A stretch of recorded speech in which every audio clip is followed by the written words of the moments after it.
Welcome to Pro Wrestling History Daily Top 5. I'm your host, the eclectic gentleman, Stephen Watts, and join me as I count down the top 5 moments for this day in pro wrestling history. But before we get started, don't forget to like, share, and subscribe.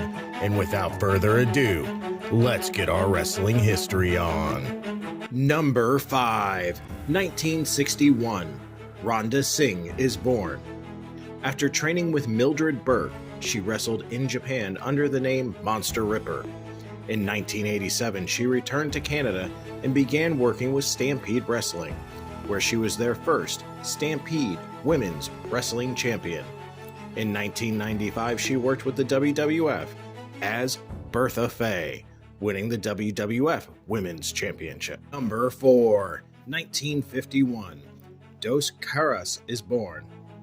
His most active years were the 70s and 80s, as he achieved great success with the Universal Wrestling Alliance, where he won their World Heavyweight title 3 times.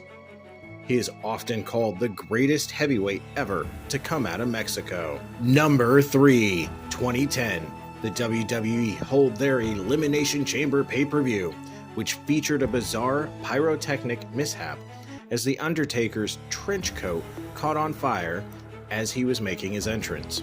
Undertaker quickly removed the coat and got in his pod for the Elimination Chamber match. He, unseen by most fans, doused himself with water that was handed to him through the cage, as he suffered several skin burns from the incident, but yet still worked the match. Number 2, 1999.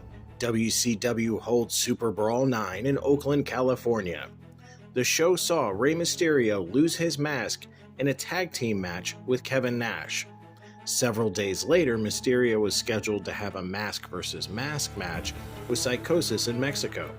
When Mysterio unmasked in WCW, then showed up for his match with Psychosis wearing his mask, there was a huge outcry from the fans who felt Mysterio was disgracing his career and reputation by wearing the mask again after losing it. Number 1, 1993. WCW holds Super Brawl 3 in Asheville, North Carolina. This is the first show run by Eric Bischoff and Ole Anderson after the departure of Bill Watts. It is also the final WCW appearance for the Rock and Roll Express and Jim Cornette. And that's our list. Make sure to comment below on which event you feel was the most important for this day in pro wrestling history. Till next time, I'm the eclectic gentleman, Stephen Watts, and we'll see you tomorrow.